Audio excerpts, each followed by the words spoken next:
অধ্যকার আগত মুসল্লিয়ান কিরাম, আলেম উলামা, তালাবে ইলম, আমার যুবক ভাইয়েরা, সর্বপ্রথম সেই মহান প্রভুর দরবারে মন খুলে শুকরিয়া আদায় করি, যিনি আমাদেরকে সুস্থ শরীরে জুমার মসজিদে এসে জুমার 2 রাকাত ফরজ নামাজ আদায় করার জন্য এসে বসার তৌফিক দিয়েছেন। সেই মহান প্রভুর দরবারে আমরা মন খুলে শুকরিয়া আদায় করি। সবাই বলি আলহামদুলিল্লাহ। আল্লাহ যেহেতু আমাদেরকে সুস্থ রেখেছেন, এই মুহূর্তে অনেকেই অসুস্থ আছে। আপনি যদি যান হাসপাতালে, দেখবেন যে আমি আপনার বয়সের অনেকেই কাঁদতে আছে। জেলে যান, দেখবেন যে অনেকেই কয়েক বছর 20 বছর ধরে সূর্যের আলোর চেহারা দেখবেন, এমন আছে।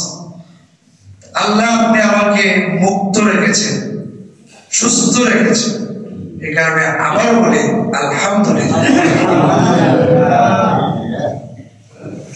আমি আলোচনা করতেছিলাম আল আমরু বিল মারুফ ওয়ান নাহয়ু আনিল মুনকার, এই বিষয়ে, অর্থাৎ সৎ কাজের আদেশ, অসৎ কাজ থেকে নিষেধ, এই ব্যাপারে আলোচনা করতেছিলাম। আল্লাহ বলেন ওয়ালতাকুম মিনকুম উম্মাতুন ইয়াদউনা ইলাল খায়রি ওয়া ইয়া'মুরুনা বিল মা'রুফি ওয়া ইয়ানহাউনা আনিল মুনকার ওয়া উলাইকা হুমুল মুফলিহুন। ওয়ালতাকুম মিনকুম, এখানে আমরের সিগাটা যে আবশ্যকভাবে হওয়া উচিত তোমাদের থেকে একটি দল, উম্মাত মানে একটি দল হওয়া উচিত। তারা কি করবে? ইয়া'মুরুনা বিল মা'রুফ ইয়াদউনা ইলাল খায়র, তারা কল্যাণের দিকে আহ্বান করবে। বলেন না সুবহানাল্লাহ।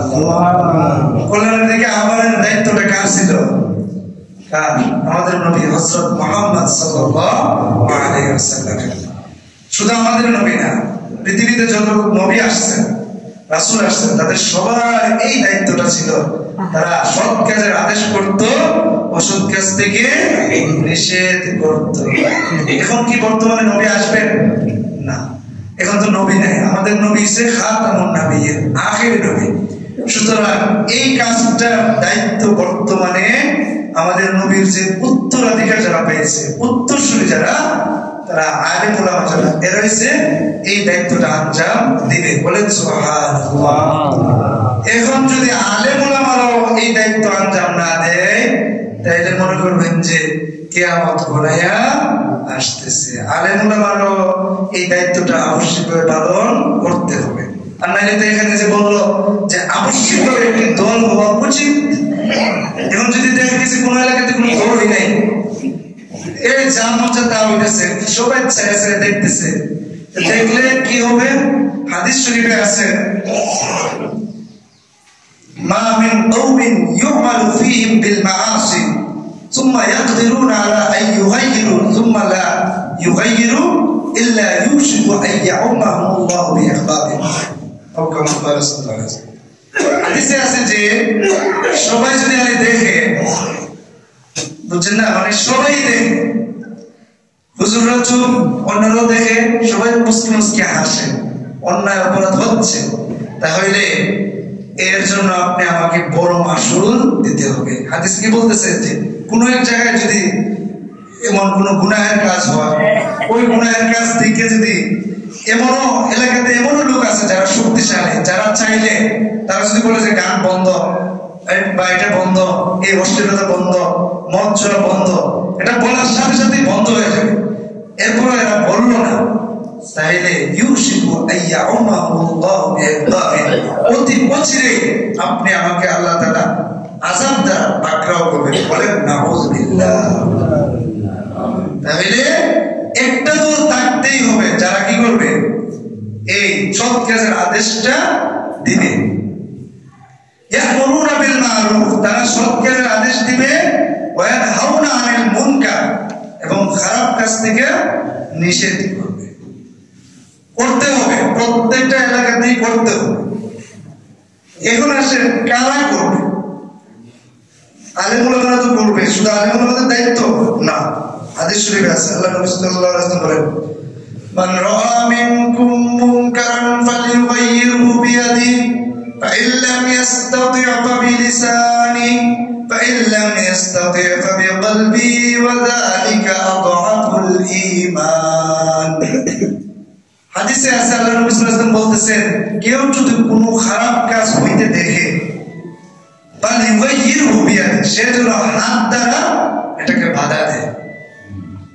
তো ব্যাখ্যা গ্রন্থে লেখা আছে যে এই হাত দ্বারা বাধা দিবে, বাধা দিবে প্রশাসন। এখন প্রশাসনকে যারা সরকারে আছে এবং ক্ষমতায় আছে, এটা স্টেপ বাই স্টেপ নিচে পর্যন্ত আসবে। এলাকার মেম্বার থেকে নিয়ে একবার উপরে প্রধানমন্ত্রী সহ এরা এই দায়িত্বটার মধ্যে পড়বে। তারা কি করবে? এই দায়িত্বের মধ্যে পড়বে। তারা কি করবে? হাত দ্বারা বাধা দিতে হবে। এটা হচ্ছে এই ব্যাখ্যা গ্রন্থে লেখা আছে যে যারা শক্তিশালী, মানে যারা এলাকার মেম্বার, চেয়ারম্যান, এবার উপজেলা চেয়ারম্যান, এমন ভাবে যারা ক্ষমতাশীল, এদের উপরে দায়িত্বটা আবশ্যিক ভাবে যে এরা হাত দ্বারা এই গুনাহের কাজটাকে বাধা দেবে। কেউ যদি ব্যক্তিগত গুনাহ করে, এটা তো হের ব্যাপার। আমি একটা ব্যক্তিগত গুনাহ হলে ডাউন ব্যাপার, আপনি ব্যক্তিগত গুনাহ হলে ব্যক্তিগত, কিন্তু যদি সামাজিক ভাবে এটা দেখেছে একটা বিশাল আকারে আপনার একটা গুনাহ হইতে থাকে, তাইলে এটার জন্য অবশ্যই অবশ্যই যারা দায়িত্বশীল আছে, এলাকার দায়িত্বশীল, সরকারের দায়িত্বশীল, তাদেরকে আল্লাহ তাআলা পাকড়াও করবেন। দ্বিতীয় নম্বর হলো মুখ দ্বারা কারা করবে? ফাবিলিসানিহি লিল উলামা। এটা বেদাত গ্রন্থে আছে, এটা যে উলামায়ে কেরাম তারা মুখ দ্বারা নিষেধ করবে, তারা গিয়ে বুঝাইবে। 3 নাম্বার ফাবিকলবিহি, অন্তর দ্বারা। তারা কারা? লিআমাতিল মুসলিমিন, যারা সাধারণ মুসলমান, তারা কি করবে? অন্তর দ্বারা এটাকে ঘৃণা করবে, পাশাপাশি এই চিন্তা করবে কিভাবে এটার সমাধান করা যায়।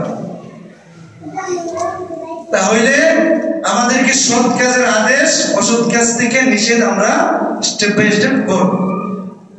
মুফতি আব্দুর রহমান সাহেব উনি বলতেছেন, ওনার রেফারেন্সে কিতাবে লিখছেন যে আবু হানিফা রাহমাতুল্লাহ আলাইহি ওনার মত হইল, যদি আপনি আমি ওই এলাকার লোকেরা যারা সৎ কাজের আদেশ দেনওয়ালা, তারা যদি শক্তিশালী হয়, লোক বেশি হয়, কিতাবের ভাষায় অস্ত্র বেশি থাকে, তাহলে অন্যায় কাজকে তারা প্রকাশ্যে প্রতিরোধ করবে। এটা হচ্ছে কিতাবের ভাষায় প্রকাশ্যে প্রতিরোধ করবে। আর যদি ক্ষমতা না থাকে, যে না প্রকাশ্যে প্রতিরোধ করার ক্ষমতা নাই, লোক সংখ্যা কম, তাহলে এটার দিকে তারা স্বাভাবিক বিরত থাকবে, বাস মুখে বলবে এতটুকু শেষ। এরপরে প্রশাসন ক্ষমতাসীনরা দেখবে, দেখতে হবে। প্রশাসন ক্ষমতাসীন না দেখলে ওই যে আল্লাহ বলেন আইয়াউমাহুল্লাহু বিআযাবিন, হাদিস শরীফে আছে সবাইকে পাকড়াও করবে আল্লাহ তাআলা। যেমন দেখেন না একবার যে আসছিল 2021-20 সময় করোনা এসে ধরছিল, এ সময় কি গরিব, হুজুর, ভালো মানুষ, খারাপ মানুষ, চোর, ডাকাত এগুলি দেখছে নাকি? ভালো মানুষ শুদ্ধ মরে গেছে, বুঝছে না? এই করোনায় কিন্তু আক্রান্ত হয়েছে সবাই। অর্থাৎ যখন আযাব আসবে সবাইকেই পাকড়াও করবে। হাদিস শরীফে আছে জাবির ইবনে আব্দুল্লাহ থেকে বর্ণিত, আল্লাহু আযজা ওয়া জাল্লা মালাকাম মিনাল মালাইকাতি আল্লাহু আযজা ওয়া জাল্লা, আল্লাহ তাআলা ওহী প্রেরণ করেছেন মালাকাম মিনাল মালাইকাতি, একজন ফেরেশতাকে, অর্থাৎ জিবরাইল আলাইহিস সালামকে আল্লাহ তাআলা ওহী প্রেরণ করে বলতেছেন আনিকলিব মাদিনাতা কাযা ও কাযা, তুমি ওই শহরটাকে ইকলিব মানে কি উল্টায় দাও, মাটির তলে হাত ঢুকাইয়া একদম উপরে নিয়ে একবার উল্টায় দাও। তখন জিবরাইল আলাইহিস সালাম বললেন ফিহি আবদাকা, হে আল্লাহ আপনার একজন বান্দা সেখানে আছে, লাম ইয়াসিকা তারফাতা আইনিন, সে আপনার এক চোখের পলক পরিমাণ গুনাহ আপনার ব্যাপারে করে নাই। আল্লাহ তাআলা বলবেন আনিকলিব হা আলাইহি ওয়া আলাইহিম, যে হে ফেরেশতা তুমি এই শহরটাকে উল্টিয়ে দাও তাকে সহ এবং ওই জাতিকে সহ। لأنه لم يتغير لم يتعمر لم يتمعر وجهه في ساعة قط কেননা তার চেহারা রং একটু এক সময় পাল্টাইছে না, অর্থাৎ তার চেহারার রংটাই পাল্টায় না। এই যে অপরাধ হইল, ওই আল্লাহর ওলি সে ভালো মানুষ, সে কিন্তু তাকে শুধু দেখছে, সে কিছুই বলে নাই, তার চেহারাই পাল্টায় নাই। দেখবেন যে কোনো একটা খারাপ কাজ হইতে থাকলে যদি আপনার মনোভূত না হয়, আপনি যদি বাস্তবেই শক্তিশালী মানুষ হন, বাস্তবেই একজন শক্তিশালী সুপুরুষ হন, আপনার চেহারা সব পাল্টায় যাবে। আপনি আর মনে করবেন ভুত করতে থাকবেন যে হ্যাঁ এই কাজটা হচ্ছে কেন। মুসা আলাইহিস সালামের ব্যাপারে বলা আছে, মুসা আলাইহিস সালাম একদিন আল্লাহকে বলতেছেন, হে আল্লাহ, সবচেয়ে ভালো মানুষ কে আপনার কাছে?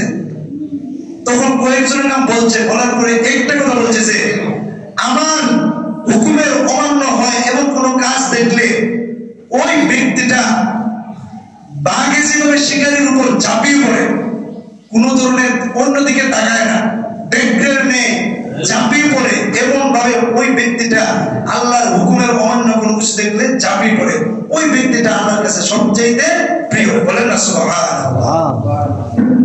আছে, এমন ছিল।